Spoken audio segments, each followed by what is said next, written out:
Bluff City Media presents the Two Buck Sports Show. Stepping up to the microphone are your hosts, Drew Gann and Rusty Witten. Now, let's get to the show. What's up, everybody? Welcome back to another edition of the Two Buck Sports Show. I am your co-host, Rusty Buckets, checking in here with you. Got my colleague, Uncle Buck, here on the mic. Uncle Buck, how are things in North Mississippi going, buddy? Man, everything is going good now. The weather is nice. It's beautiful outside.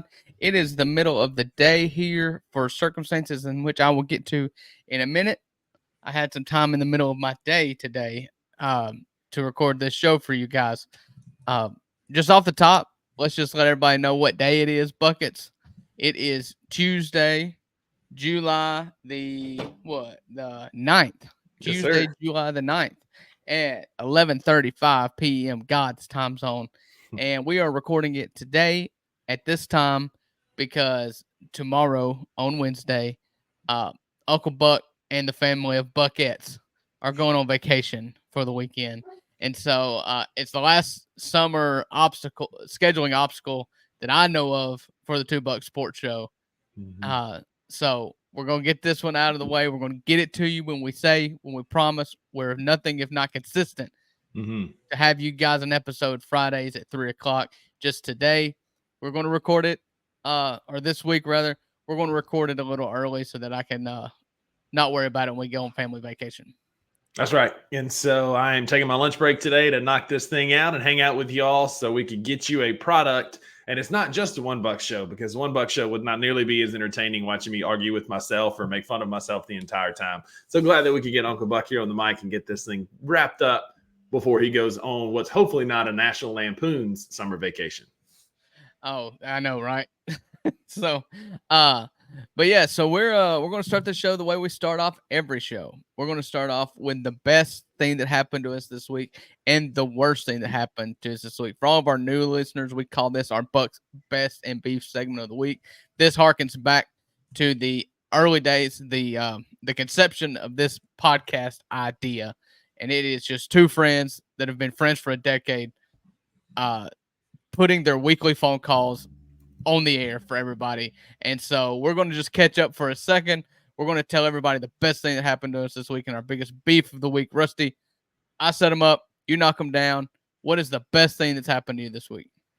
So the best thing that happened to me this week is I overcame a preconceived notion of mine. So we did a show not long ago after the Zach Edey draft pick of things that we were wrong about. I can add another one to that list. I always thought that Trader Joe's was for yuppies and granola people who don't bathe or whatever. I was so wrong. Dude, I went to Trader Joe's on Saturday with Maggie for the first time. It's incredible. The food selection is next level. I probably spent maybe $8 to $10 more than I would have at Kroger, but I got more stuff, better quality, different stuff that they didn't have there. You know, I was a hater for a long time, and I wouldn't say maybe a hater, but I just made fun of people like, oh, you go to Trader Joe's, you must be, you know, the uppities or whatever. Right. Dude, I was dead wrong, man. Trader Joe's has been so good to me with some of the fruit, the stuff that I got there, the pastas and like things for meal prep this week. Like I sound probably like I'm officially an adult now because my best of the week is a grocery store, but I'm all in on Trader Joe's now. Well, I don't think it's necessarily my thing with Trader Joe's. What's the other the health food place? Whole Foods. I've always put them in the same category. To like, Whole Foods is for yuppies. You know, it's for the vegans. You know, and that's us Mississippians. There's not many of us there, but for me, Trader Joe's is more like it's a difference between small town and big city. It's like, big city guy, you got a Trader Joe's. Yeah, guess what? We go to Dollar General like 4 times a week to get milk, here in North Mississippi. So, honestly, it felt familiar because it was kind of like Rogers because they've got their own little butcher back there. They've got really good produce selection, and our listeners in Northeast Mississippi know Rogers and Gardner's grocery stores here in Corinth, Mississippi, and just kind of harking back to that. Rogers definitely cheaper, but the selection was really good, and I'm hooked, man. It was awesome. Yeah, so for us, small town Mississippi is definitely different. You don't really have your options. You've got your mom and pop place, and you may have a Save-A-Lot or a Piggly Wiggly or something. You know, Mhm. that's your Yeah. chain. And Yeah. so you really kind of you were kind of spoiled. And honestly, what I miss the most about like Kroger, for instance, and most of the time we do drive to Corinth and go to Kroger. I mean, it's not that big of a deal. But I hate, and this may be my beef because it's something that it's always bothered me, and it's that I can't find anything in a Yeah. grocery store, and the convenience of a Kroger app where I can just type it in and it tells me the aisle number and what bay in the aisle it is I mean, it saves me hours. Sure. So, and you can Sure. even like put your whole shopping list in there, sort it by aisle number, so you can just go and order. Like Mhm. you don't have that at the food giant here in Ripley, Mississippi. I do like a Kroger pickup. I do like being able to order that stuff online. Yeah. But when I've got time, man, I'm gonna make the 15-minute drive to Trader Joe's from now on, just because like I'm hooked, man. The selection was great. And I'm doing some Weight Watchers, trying to slim down a little bit for the summer, but I cannot wait for that to be over because the cookie selection and the snack selection is next level there. You know, I've only been jealous of you for one thing in my life, and it's back when you lived in South Carolina. You used to tell me you went to that grocery store that had a bar in it. And Yeah, so Lowe's grocery store. Yeah, that you could had a cup holder on the carts. So that, that just sounds like a great time. Yeah, it's a great business model too, right? Because these people can get lit walking around the grocery store, buy all the groceries. Quick sidebar, and we'll move on to yours. My mama called me one day and she said, "What are you doing?" And I said, "I'm grocery shopping at Lowe's, drinking a beer." And she said, "How many beers have you had that you think you're grocery shopping at Lowe's?" And I'm like, "Hang on, context." Yeah, I did the same thing. Yeah, you're not getting power tools at this Lowe's that you were at. So no, hit me with your best. What you got? My best of the week. I mean, it's been a chaotic week. Let me just tell you. But Sunday night, you know, so we got back in from camping. It was, if you listen to the Daily Grind, I outlined on Monday morning what my weekend was like in the tin can of sickness that we stayed in, the camper over the weekend, in which half of my family was calling Ralph. But we came back in. So if you haven't heard that story, tune in. I don't want to relive it. Tune into the Daily Grinds episode from Monday. Me and Luke hashed that out. But we got in on Saturday and we were finally getting refreshed and recuperated. And Sunday night we had a birthday party. And if you know me, like, I love gatherings and I love hosting. It's something that me and my wife are different at. She's more, you know, she wants to. I want the party at my house. You know, it's a little bit stressful for the women, I think, the typical women, in the fact that Haley's always wanting to clean up behind everybody. She can't just relax if it's at our house. But me, I'm just like wide open. Let's just burn it to the ground and we'll pick up the pieces when it's over. Yeah. And so we had 5 families over at our house with their kids. And so if I did quick math real quick, Rusty, use your fingers and toes. I've got 4 kids. Another couple has 4 kids. Another couple has 4 kids. Another couple has 3 kids. 15. Yeah, that's how many kids were at our house. Jeez. Oh, and 3 more. So 18 kids. Good night. And so for like a post-dinner game night at the Gann house. Jeez. And it was fun. I'm sure. Blast. And so, I know that's right up your alley. Yeah. And so, like, I love get-togethers and I love hosting it. I've said on this show before, I love having a big family and I love being the loud house, and I love our house being the hub of the fun. You know? Yeah. And so it does have its downsides, you know, in which you've got to clean up the carnage afterwards. And let me tell you, it's carnage. Sure. You have 18 kids, high school age and younger, just 4 months. Yeah. My son is the youngest. And so, but it was fun. So, my beef of the week, we'll just snake draft this. I worked till 6 a.m. this morning. No thanks, man. I was a Power Ranger last night, Monday night, as you guys are listening to this. Hurricane, what's this hurricane's name? Burl or Barrel? Burley? Burley? I don't know. Barrel. Something. Barrel. Yeah. It swafted through North Mississippi, and it did not do lots of damage, but it did enough to where I needed to just kind of sit around in my recliner. It wasn't bad enough to where I went to the office. I was able to do it from my recliner, but I was up to 6 a.m. So if my eyes look red, I'm running on about a 2-hour nap. and Jeez. I had to get that in and get this show in before I have a 1 o'clock meeting, and then I'm just going to be done. Like Yeah. I did my 10 hours from about 9 o'clock to 6 in the morning, and so we're going to hit the vacation button after that 1 o'clock meeting. Absolutely. So, I don't blame you, dude. That's my beef of the week, but I'm still young. I'm spry. I can recover. I feel great. So, Dude, at least you're still rocking that rad dad hat, man. So I'm just trying to hype yourself up. Fake it till you make it, brother. That's it. What's your beef of the week, Buckets? So I'm gonna go back and revisit not long ago. Mosquitoes again? No, revisit my list of things I might have been wrong about. So remember a couple weeks ago when my last thing I was wrong about was dogs, like having dogs. Yeah, right. I might retract that statement a little bit. No, Not all the way, but a little bit. We're going through it over here in East Memphis, man. So my roommate's dog is rebelling. I don't know. Like, dogs are weird about adjustment, right? Like they might adjust and then it might take them a little longer in new surroundings. So like just this morning, she has pooped in the floor. She has peed in the floor. She Sounds has like my 2-year-old. Got into my fiddle leaf fig, my small little fiddle leaf fig tree, and tried to chew up the roots and dirt. She chewed up a wine cork. She chewed up a pin. And then she pulled out more cork and was chewing that up just this morning.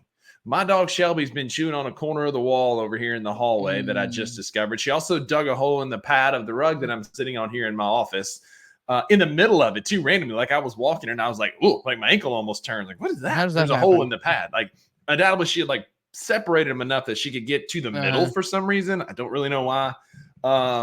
But we're just going through it over here, and we're finding shredded toys and shredded beds, and dogs are great. I love them. I'm grateful to have Shelby, but there are some days, kind of like you said, man, I've got to clean up chaos around here. And this morning was that morning, and I'm just like, I saw a meme the other day. I think I've talked about this on this show.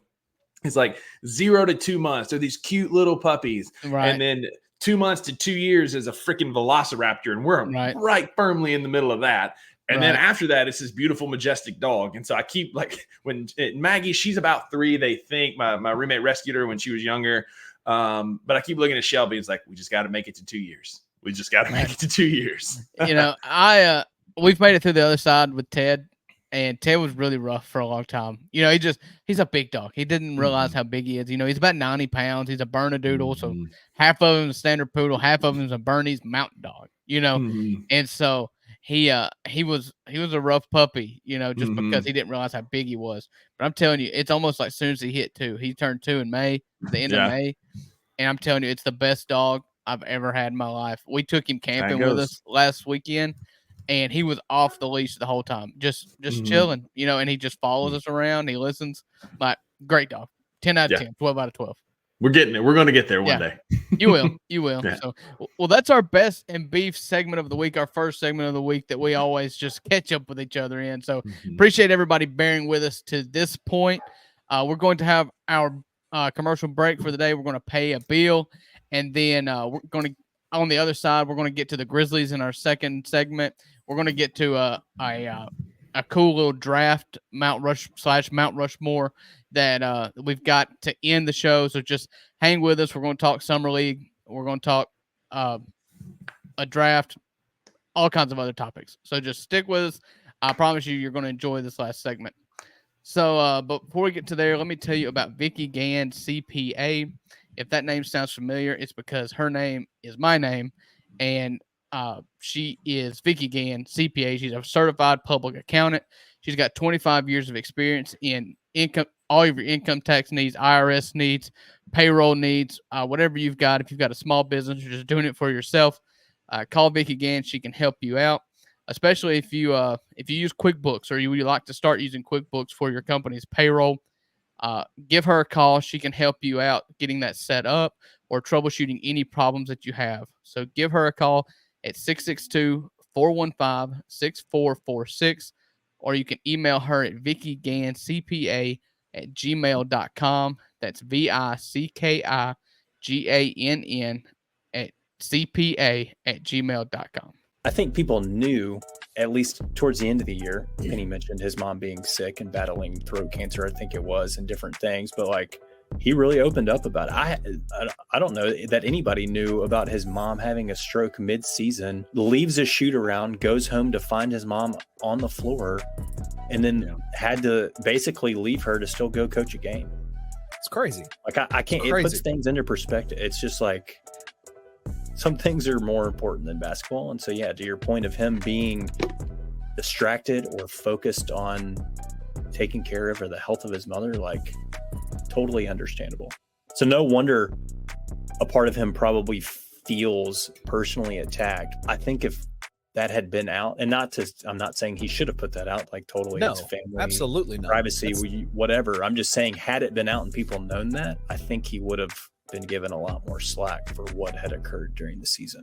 Tune in to Tigers Untapped with TJ Willis and Trey Lasley every Wednesday at 3 p.m. on the Bluff City Media YouTube channel. I don't know that there's been a more polarizing prospect in recent memory than Edey. I mean, everyone just had wild opinions on him. You find guys, people whose opinion I really respect in the draft community, who had Zach Edey number one. You'll also find people whose opinion I really respect who had Zach Edey in the 20s or 30s. So he was all over the place. I settled with him as a top 10 guy in this class. And, you know, I've told a couple people I kind of want to edit my draft board now and put him like top 3 because I just think the Grizzlies are a perfect fit for him. Like this makes so much sense. And I think the more you think about it and the more you look at what he does well and what he brings, it's perfect, man. It really is a perfect fit. Tune in to The Anthony Sane Show Wednesdays and Fridays at 12 p.m. weekly on the Bluff City Media YouTube channel.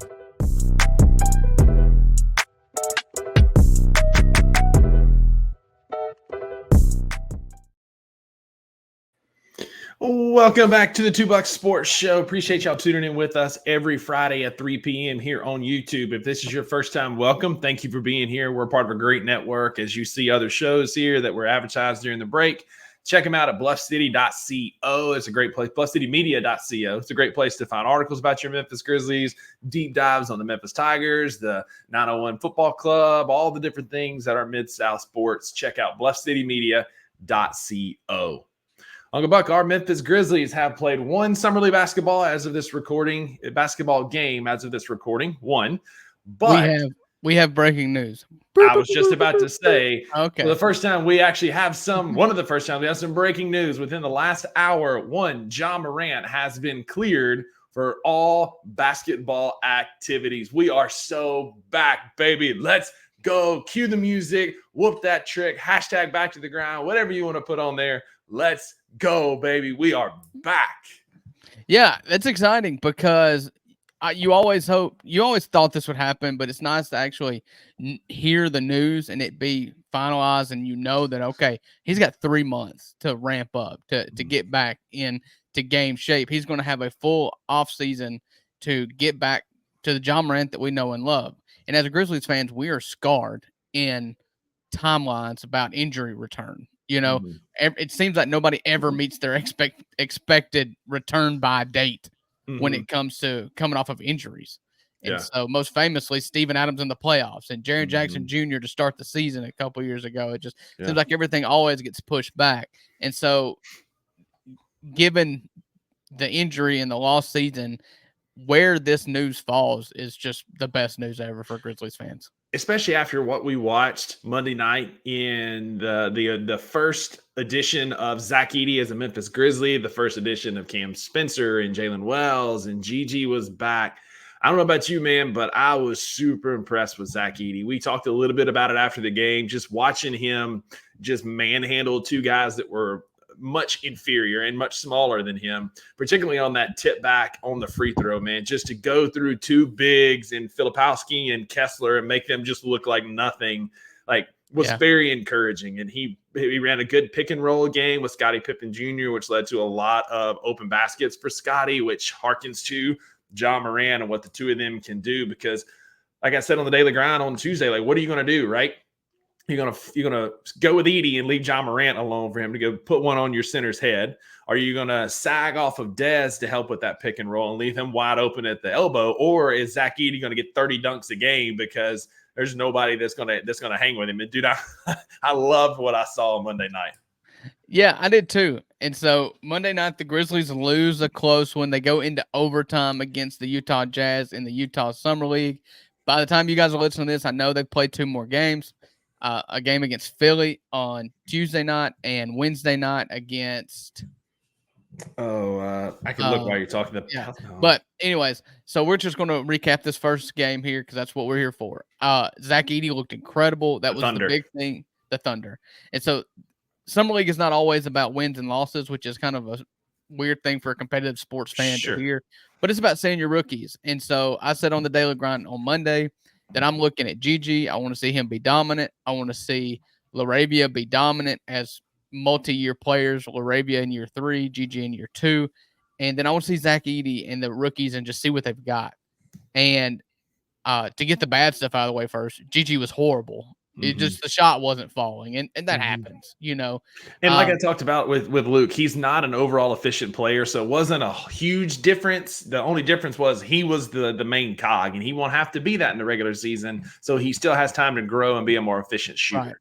And so he wasn't that great. The shots just weren't falling, and that happens. I love Cam Spencer. We're going to save Edey. I want to save Edey just for the last. I've got the most to say about him. I love Cam Spencer. The first impressions for Cam Spencer and Jalen Wells is flop those 2 contracts. Give me Cam Spencer on the full guaranteed deal. I know the measurables aren't there. I know he's older. You know, you may project Jalen Wells a little higher, and that's why they made that move. And I get it. But first impressions, I loved Cam Spencer, and he hit open shots. And the thing that I loved the most was just the energy. And even I noticed him on the bench jumping and just being that guy that you want on your bench. When Zach Edey had that putback, being with 0.8 seconds to go in a 2-point game to tie it, everybody was gathering their thoughts on the bench. You know, everybody was, starting to get out of their seat. And the still shot shows Cam Spencer knees to chest, fists before anybody else could even get out of the seat. Well, Zach Edey even said in his post-game interview that Cam Spencer told him in the timeout before, like, you can't grab it, you have to tip it in. And he said, I hadn't thought about it. So he gave Cam Spencer the credit for that tip in. Yeah. He's already coaching folks up. Maggie said he was a dog when we were watching it Monday night. I couldn't agree more. I'll let you have Cam Spencer. I'll talk Jalen Wells for a minute because I did see some good things.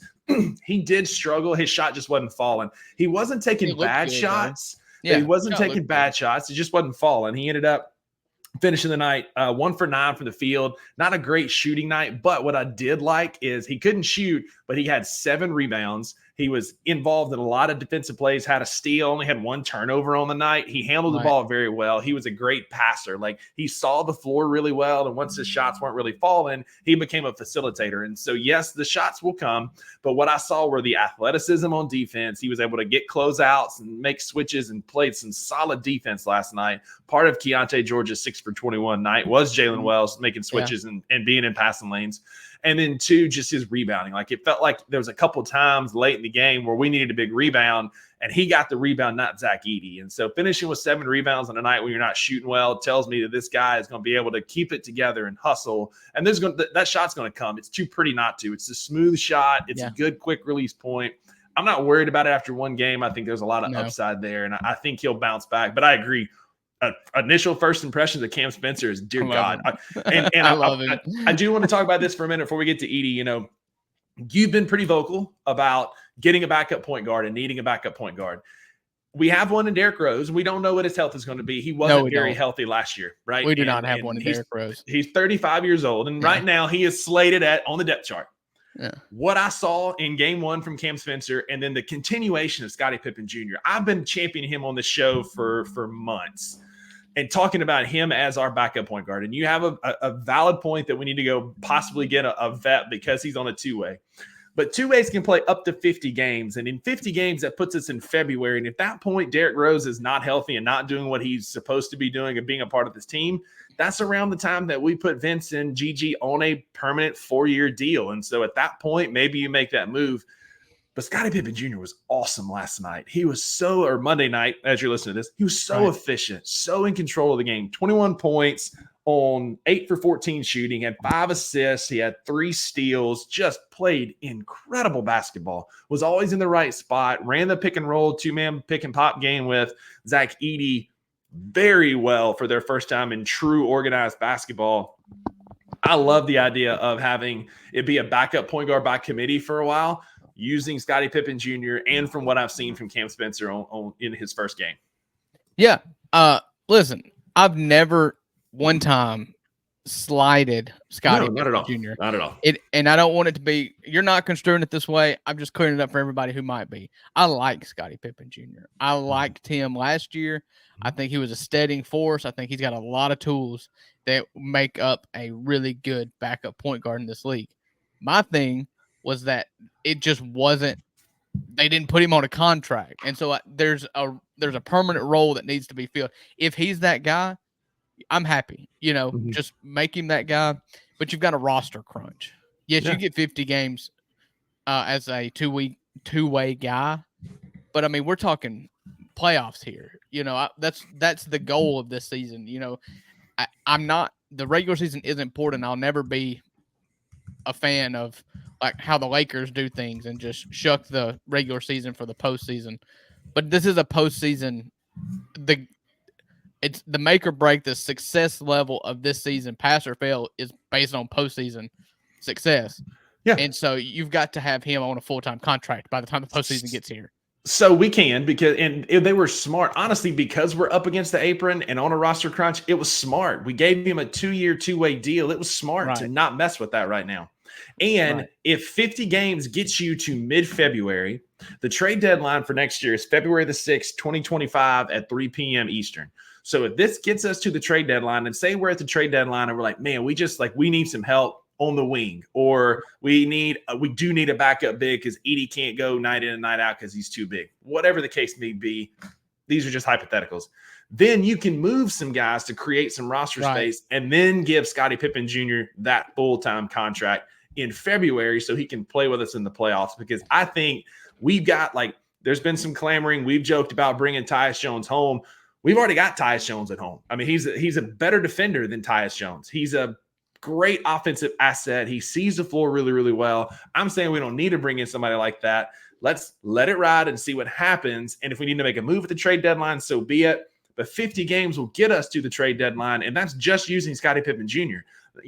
They may have a plan in place where we see Scottie for a week or two, and then we see Cam for a week or two. And it's just kind of matchup dependent. We see how it goes. At the end of the year, maybe it's Cam that gets the permanent spot if he outplays Scottie Pippen Jr. But I'm going to stand for Scottie Pippen Jr. for the rest of the year to be that backup point guard, because I just absolutely love his game. I do too. And it makes perfect sense the way they're doing it. Because if we're in contention for a top 4 seed, we look like we're going to be competitive in the playoffs, which we all expect it to be. Mm-hmm. And we're a piece away. I fully expect Zach Kleiman to be hyper aggressive, if not the most aggressive general manager in basketball. Yeah. And in that case, you're going for a star. You've got to make salaries match, and that's how you end up with offloading some wings to make salaries match, and then you open up your roster spot. The Grizzlies right now have 1 roster spot available. Everybody just kind of looking around saying, is that Luke or is that something else? I've been on record saying there's got to be something else, and we're recording this on Tuesday. I will probably look dumb come Friday, because there's a solid chance that this will be resolved by the time you're listening to this. But there's just got to be a move out there, because if not, you would have signed Luke Kennard by now, or he would have signed somewhere else by now. So I feel like there's something out there, and so this may enter itself. But I am a fan of Scottie Pippen Jr., and I would be a fan of him being the backup point guard. Yeah.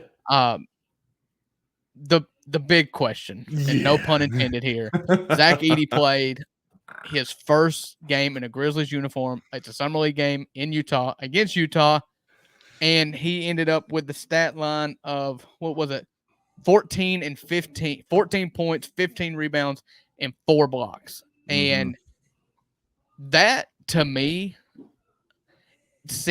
I was shocked. You could tell his presence, but by the end of the game, as the game was going on, I was wanting more offensive production out of him. And then he ended it with kind of taking over that game. As the game got tight, the Grizzlies had a big lead early. The game got tight late, and it just seemed like they were willing and ready to go to him for buckets in the late game of the situation. And he had the huge play. We've alluded to it here. Jake LaRavia with the best purposeful missed free throw of all time. To bounce that thing straight up in front of the rim for a 7'4" guy to bust through 2 7-footers on either side of him to tip that ball in to tie the game to go into overtime. It was an incredible play. He showed incredible touch around the rim. And honestly, it made everybody forget about the wide open putback dunk that he missed. The previous play when we were down 1 with 30 seconds to go. He missed a wide open putback dunk. Hey, that was the thing. Like, we kind of got away from it kind of in the middle of the game, and in part of it, it's summer league. You're kind of seeing what guys have, but everybody wants to get theirs. Right, everybody wants to get theirs. They're competing for contracts, but late in the game, Drew, what I love to see is the game slowed down. And typically, we don't do well when it slows down into a half court back and forth. We're historically bad in a half court offense, but last night we slowed it down and fed Edey in the post. And dude, everybody's saying he's a throwback center. Like, give me more of that. Like, I want more 1995. I want him back to the basket, give him the ball, let him cook. And it's not missed on me that Walker Kessler was a name that was coming up often as guys that a guy we should trade for from casuals on Twitter. And Edey just made him look pedestrian just because he was so big and so dominant. And Kessler got some blocks and stuff here and there.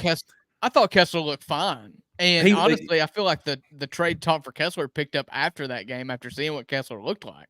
I don't know. I don't see where he fits on this team. Honestly, I don't, because you're gonna take minutes from Jaren at the 5 or BC at the 5 or Edey at the 5. And I think we have something special. I'm not trying to get too far on the hype train. I've seen already that Zach Edey is gonna be a future all-star and a player of the year, MVP candidate, and all that kind of wild takes on Twitter. And I'm not there yet, but I think we found us a dog and an absolute just anchor at center, especially if he continues to develop. We talked about this off air. I love to see that when he turned his ankle a little bit, he walked on it, sat down, tied his shoe tighter, and went right back in. And so I fully expect him to play. He probably will not play all of Summer League, but out of 7 games, if he gives us 4 quality games, just like Gigi, then I'm happy, man. And I've seen what I need to see. The guy just, when it came crunch time, he imposed his will. And that's where I was talking about making Kessler look a little bit pedestrian, because he backed him down and got some big dunks, got some points, got some little bunnies at the rim, rebounds, 4 offensive rebounds last night, like a Steve-O type game, right? He had 11 defensive, 4 offensive rebounds. Just looked awesome patrolling the paint. They had a hard time getting anything in the lane. Keontae George, yes, he finished with 30 points, but how many freaking free throws did he shoot? Yeah. He shot 19 free throws last night. He was 17 for 19 on free throws. So over half his points came on free throws, and finished the game 8 for 31 for the field, if you count field goals and threes. So Edey's presence in the paint is going to be a problem for teams in the future. And I'm excited to see what he looks like the rest of the season, the rest of the Summer League season. Yeah. Early on, first impressions mean a lot to a lot of people, but and early on, I felt like the timing was off. There was a couple balls that hit him in the hands. Maybe he wasn't at the right spot to catch the ball. Wasn't in the right position to catch the ball and be effective on offense. But it worked out late. Like you said, as the game went on, he found himself in the right positions. He had 15 rebounds and 4 offensive rebounds. And those offensive rebounds largely came over Walker Kessler. Yeah. And Walker Kessler's fine. He's a defensive first 7'2" big man. And he was second in the NBA in blocks last year. And so he got his on the defensive end. Zach Edey on offense didn't necessarily dominate Walker Kessler, in my opinion. But it was a war. And for Zach Edey being a rookie and Walker Kessler being a third-year guy, Zach Edey won his fair share, if not more than Walker Kessler did. And that's super encouraging. Yeah. And so I loved it. I thought he was really good. I'm a fan. You know, we're going to see. I still need to see what it looks like with Ja, if I'm being Yeah. just totally truthful with you And guys. that's fair. Because there was times where, you know, when he wasn't the screener at the top of the key, that I felt like Scottie Pippen or Gigi or whoever was the ball handler trying to go down screens. Zach Edey was standing there with Walker Kessler beside him, which is a problem. You know, when it's Ja Morant. Now maybe Ja Morant just jumps over everybody. We've seen it happen before. Yeah. And we'll see it happen again. I promise. Shout out Jakob Poeltl. Yeah. And so, you know, that kind of stuff works its way out. You know, I agree. Since we talked, John makes people better. Last thing John makes people better. And so, you know, I think he'll help with floor spacing for Ja. And then all you got to do is just crash behind Ja. Just get out of the way, set a pick, and follow behind and get cleanups. And I think Ja will make him better. But I agree. We'll know more when he's running with the actual big dogs of this team. Yeah. And another piece of news that's happened since the last time we spoke is the Grizzlies did hire a new lead assistant coach, and basically they didn't retain anybody other than Anthony Carter and Patrick St. Andrews. Those are the only two on the assistant coaches that retained. Brad Stevens is gone. Vitaly Potapenko's gone. Obviously Darko left. Like, we've got a lot of guys that Blake are not there Ahern anymore. was not retained. And so it's just stunning for me, obviously, because Rusty, we watch sports. We watch a lot of football. And NFL, you've got Black Monday, where the Monday after your last regular season football game, everybody gets fired. So for all these coaching moves to be announced the 2 days before the start of Summer League was very jarring for me. And so I don't really know if that's how this normally works. But the big piece of news that everybody hung on to and clung on to was the hiring of, are we calling him Thomas? I think it's Thomas. I think it is. It's like Tumas, but I think it's pronounced Thomas. Yeah. Leah Solo, or listen, I don't know. But he was a Eurobasket coach for the team in Paris. And let me tell you, I got on Twitter, and you would have thought that the Grizzlies had hired Greg Popovich, the way people were acting about this. I've never in my life seen so many people who immediately knew and had an opinion on the head coach of the Paris Eurobasket team. Just everybody was wearing the biggest caps of all time to say, like, the first response was, "Oh, Taylor Jenkins just hired his replacement." That's just the biggest bunch of, like, how do you know? These people, so many people had an opinion on this guy who I can promise you had never heard of him 5 minutes previous. Absolutely not. And what it looks like to me, it looks like Taylor's building around his strengths, because Taylor is a great defensive basketball coach. We've struggled offensively in the half court. I think what he's done is he's got some guys in Noah LaRoche who can help with shooting. This Thomas guy apparently is really good at scheming with smaller teams. And his Paris team has been historically known to be a smaller team, but one of the best teams in the EuroLeague. And so he's a great schematic guy. And I think all this is doing is building around Taylor's strengths to make this coaching staff better. Right. I don't think this is a replacement. I jokingly said to you in the group chat, like, you only get to fire all your assistants once. That's bullcrap. Like, this is not Taylor on a hot seat that this guy's your replacement. What this is Zach Kleiman doubling down and saying, all right, Taylor, you're a great defensive coach and you do a really, really good job on that end. Let's get you some guys that can support on the other end. And I think this makes it a more complete coaching team. Yeah. I think that, you know, Taylor Jenkins made his bones as a defensive coach in the Greg Popovich tree. You know, the Mike Budenholzer tree, you know, from San Antonio. He was in Atlanta and he was in Milwaukee with Bud, but he was a defensive minded guy. And so what he did, to put this in football terms, was he went and got the best offensive coordinator that he could find. Nick Saban went and got Lane Kiffin, right? I mean, like, it felt like a defensive coach getting an offensive wizard. Right. And so this is only going to make the team better. I did do my research afterwards. And so for everybody who had a hot take immediately, I have a problem with you thinking you know everything. You don't know everything. You never heard of this guy before in your life. Exactly. But if you'd have just taken an hour like I did and look him up, then yeah, you're convinced. You know, he's got the stats and he's got the offensive metrics.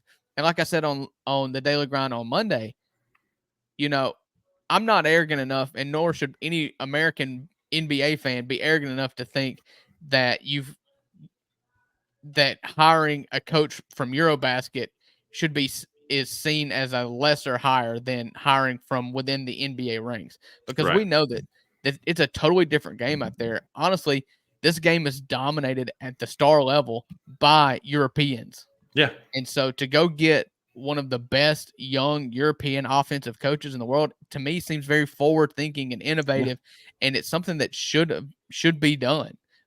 Go broaden your horizons, go get the best guy out there, regardless of where he's from. And he seems like he's going to be really good.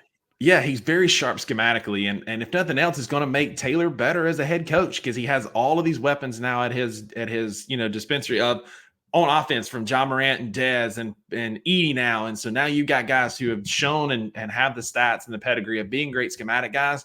I just think this makes Taylor that much better, and I'm excited to see how the team looks.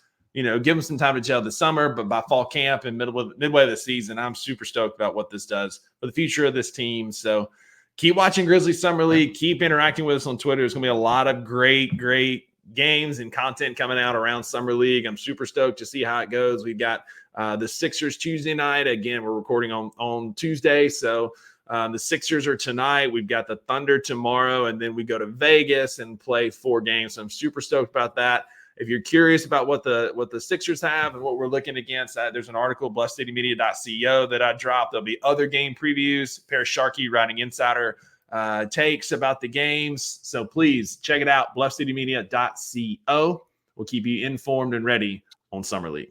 Yeah, look forward to it.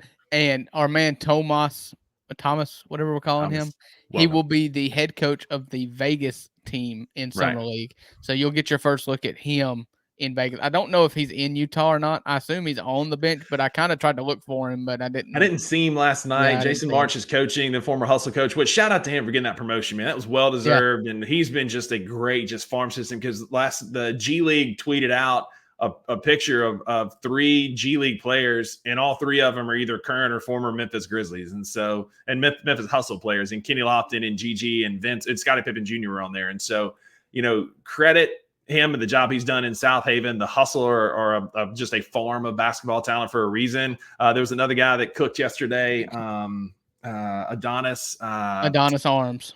Yeah, cooked on Sunday. Just absolutely went for like 34 points for the Kings, right? So, but again, just that's in his tree of players. And so love seeing guys get promoted.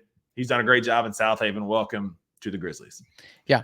And he's one of those guys too. Taylor Jenkins loves the lab rat, the videotape guy, because that's where Taylor got his start. That's where Eric Spoelstra got his start he was cutting up game film for Pat Riley, the Heat teams there. And so March is another one of those guys who started it just cutting up film. And I mean, started from the bottom. Now we're here, That's it, man. So we are a fan of people getting their bag and their props around here. So yes. So Drew, you kind of queued up what we're going to draft and do our Mount Rushmore of today. So give us the topic. What are we doing our Mount Rushmore for today?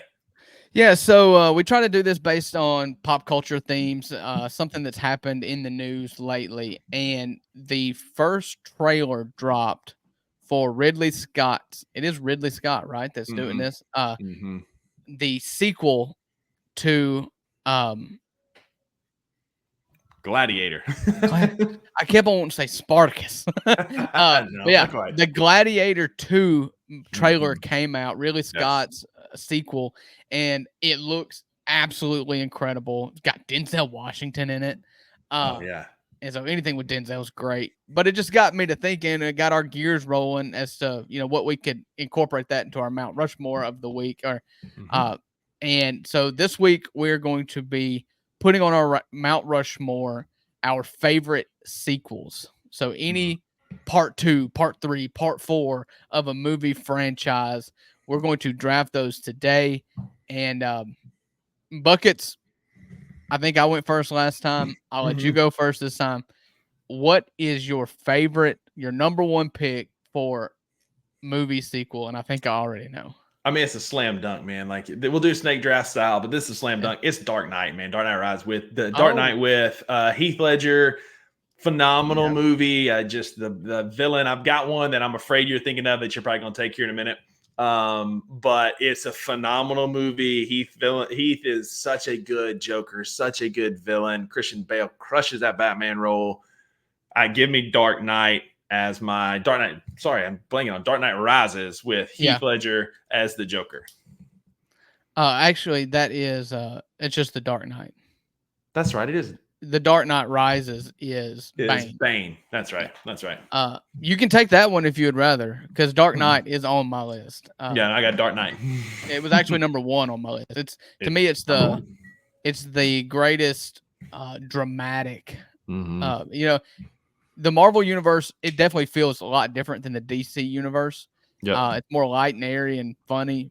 And the DC universe did grunge very well with that. It was captivating. It was an amazing movie, and it was just catapulted, unfortunately, by the death of Heath Ledger before the movie was even out. And he posthumously got the Oscar for Best Supporting Actor for that movie. He was absolutely stellar in that movie. And I'm not a movie critic or an actor buff, but just for us lamos who just watch movies for enjoyment, he crushed it, man. So for me, then I'm trying to figure out if I want to play the game here, because I think we're going to really compete over some of these. And so I'm going to it may not be my best one, but it's the one I'm most scared you're going to take. So with my first pick, don't do it. I'm going Top Gun Maverick. It was not even on my list. Really? That movie is electric city, man. I love it. I think I love it more than the original. And that's why I didn't take it. I like the original better, and that's why I didn't take it. And to me, they're two totally, because they came out in I think 30 years difference. I can separate them very easily, and I loved it. And I think the best part about it was that for 30 years, we've been clamoring for a Top Gun sequel, and yet it lived up to the hype, which is just something that is so hard to do when you talk about something for that long. Yeah, and don't get me wrong, it was an amazing movie. I loved every second of it. It was so good. But the original one was one of my top 3 favorite movies of all time. The soundtrack's my favorite movie soundtrack of all time. I just like Top Gun so much. I couldn't pick Maverick over Top Gun. Yeah, and I understand that. So for my second pick on back-to-back, and so you're probably going to get to where you're going to get to. It's in the Marvel Cinematic Universe.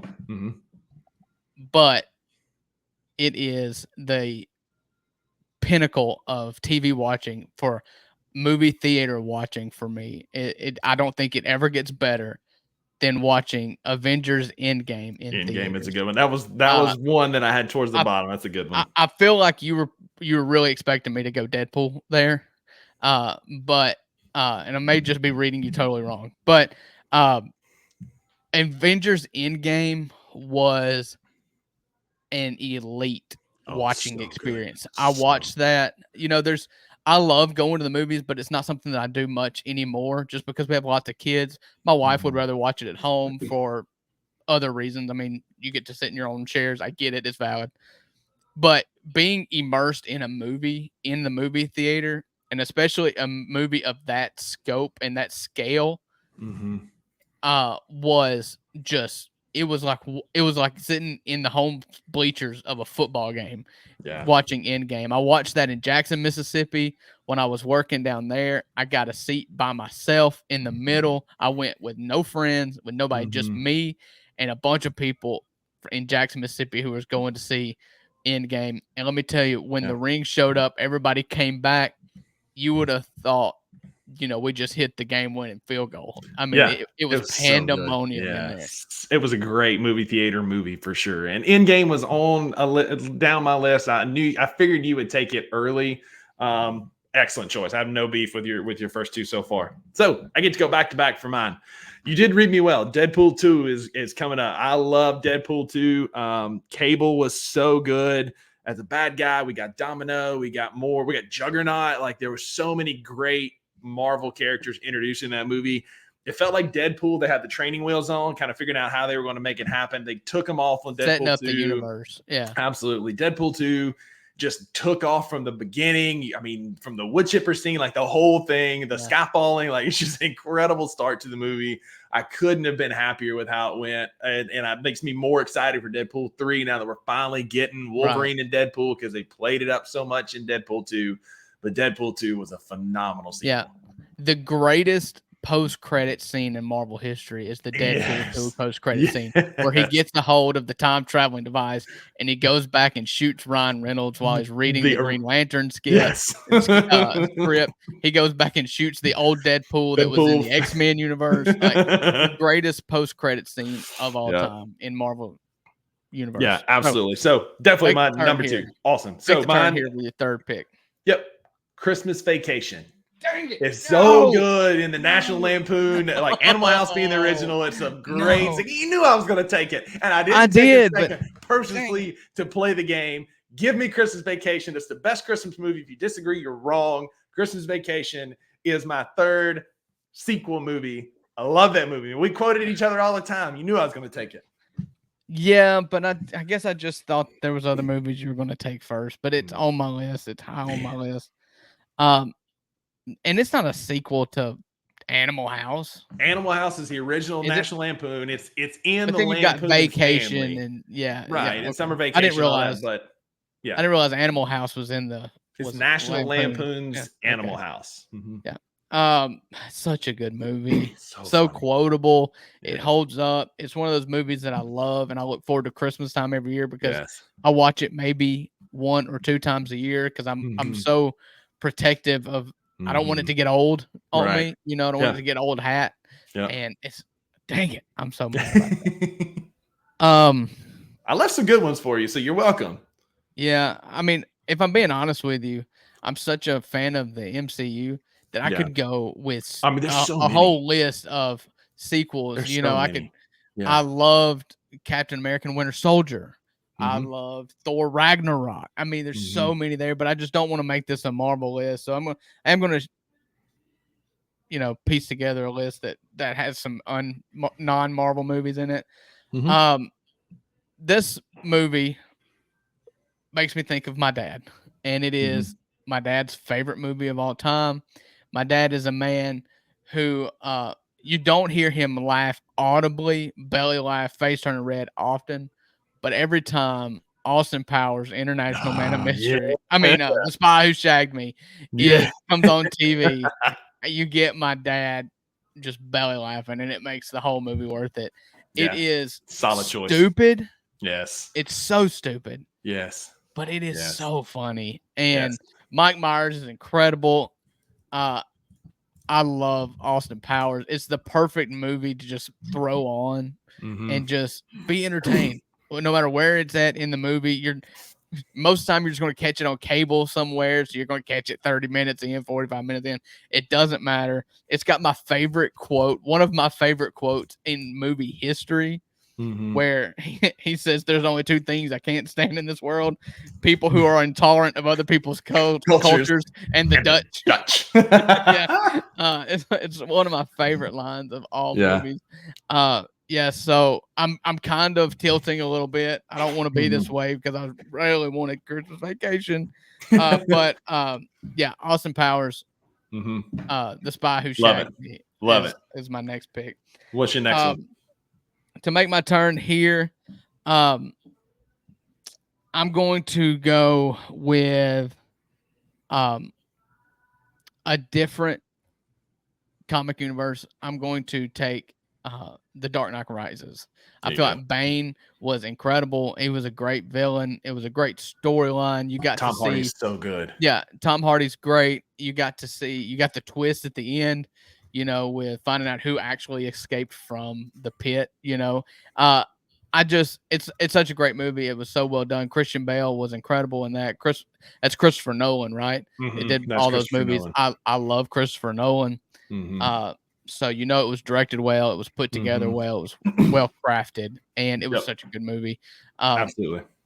I don't feel like I got the second best Batman movie sequel. I feel like they're really close. It's personal preference. I love both of them. It's 1 and 1A. I mean, they're both such good movies and quality movies. So I've got 2 left. And I'm saying, like, Thor Ragnarok was on my list, but I've already got a Marvel movie. I don't want to stay in the Marvel universe. So I'm going to go 2 off the cuff. One of them I'm saving for last because I know you don't have it. It's just a personal favorite of mine and my dad's. Kind of like your dad. But for me, my next one, I love Lord of the Rings, The Return of the King. Just the culmination of the journey, the culmination of all the movies. Two Towers was great. But just the culmination of that series. I didn't get big into Harry Potter, and obviously I'm late to the game on Game of Thrones, but I loved Lord of the Rings, and the movies are incredibly well done. I love how they wrap it up and they tie all the loose ends together, and they played it very, very well. Lord of the Rings, Return of the King was my favorite of that franchise. Nerd. You can have it. Yeah, that's fine. I don't care. Lastly, my last one, the Lethal Weapon franchise was one of my favorites. I love those movies. The first and second one was great. The second one is absolutely hilarious. But Lethal Weapon 4 specifically, with Chris Rock and an older Joe Pesci and an older Danny Glover and Mel Gibson, especially because they're retiring and they're brought back out of retirement. Joe Pesci has some phenomenal one-liners. There's this incredible scene in Traffic Court that he ad-libs the entire thing, and it makes me belly laugh every time. You talk about your dad with The Spy Who Shagged Me. Same thing with the Lethal Weapon franchises. My dad's favorites are 2 and 4. Of those, my favorite is 4. Chris Rock was the perfect addition to that trio. That movie, like, I laughed to tears every time I watched Lethal Weapon 4. You know, speaking of Joe Pesci, as I'm playing Power Ranger last night in my recliner, trying to dispatch line crews to get the power back on, I throw on a Joe Pesci classic. One of my favorite movies. A movie that me and my dad sat down when I became old enough to watch. My Cousin Vinny. The Youths. Love that movie. Great movie. Yeah. And so I'm going to round out. I'll end it tonight with my last pick of our favorite movie sequels. This one was kind of popular for the wrong reasons, I guess. It was more sad. But it's a reason why. It's like country music. You remember where you're at when you hear the first song, when you hear that sad song, it just triggers something in you. And because of the tragedy, Fast and Furious 7, I went and saw that in theaters. It just, you knew, it much like Heath Ledger's Joker in The Dark Knight, his death in the car crash after making the movie and before the movie came out, not even the movie wasn't even done yet. His brother had to be put in some scenes to complete the movie, but the Vin Diesel, them parting ways in the car to end the movie, and then you've got Wiz Khalifa and Charlie Puth singing "It's Been a Long Day." Like, it was tears everywhere. I remember where I was at. I'm blanking on his name because you know me. If you listen to the show, Paul Walker. I can't remember names anymore. Paul Walker's death and how it was overcome in that movie, and how it was portrayed. It was very sad. And it was just so well done. And so that's my last one. And it's for a little bit of a somber note, but as a fan of country music and sad country music and things that make me feel pieces of art that make me feel a certain way, I remember exactly where I was at. Yeah, for sure. Fast and Furious 7 came out. Yep. So we're going to post these online, post them on our social media. Let us know whose list is better. Let us know who you agree with. Give us your favorite sequels in the comments. Let us know what your favorite movies in a sequel or trilogy are. But that's going to do it for us. I know, Uncle Buck, you got to get back to work, as do I. Appreciate you hopping on early, man. Let's get this recorded for our fans. There are no refunds for what you heard here today, though, folks. Yeah, because with a $2 sports show, you always get what you pay for. Hope everybody has a great weekend. Go Grizz. Go Zach Edey. Thank you for listening to the $2 Sports Show. If you enjoyed this episode, leave a rating and a review wherever you download your podcasts. Also, like and subscribe to Bluff City Media's YouTube page. For comprehensive coverage of all things Memphis sports, head over to www.bluffcitymedia.co and find out how you can become an insider.